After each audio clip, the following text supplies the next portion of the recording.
How can we assess communication skills, our own, those of our team, those of our peers, if we're not certain what good communication looks like or feels like?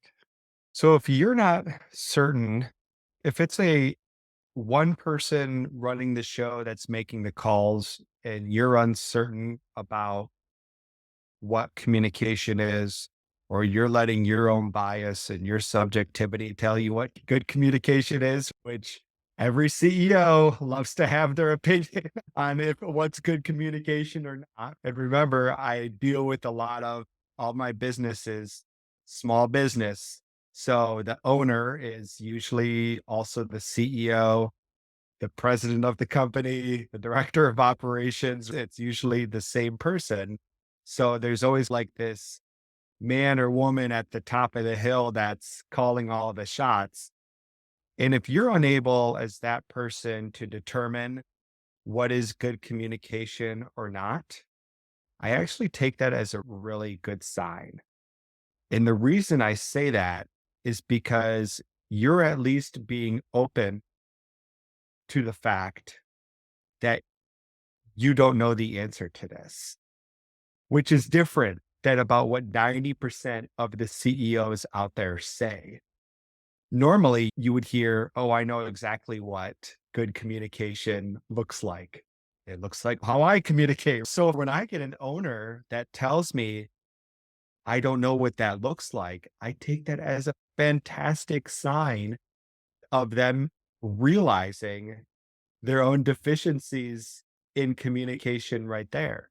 Because it tells me that they're going to be open to suggestions, whether it's from me or somebody internally or somebody else, because they realize the severity of what you're trying to accomplish and what good communication can do for your organization.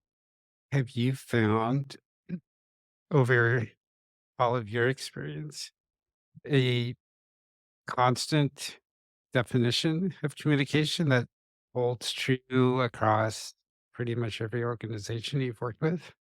I wouldn't say there's a constant from that angle. Not that one that I've stepped back and said, I've noticed that's probably my own blinders on because it comes so naturally to me. I fail to really recognize the patterns from one to the next.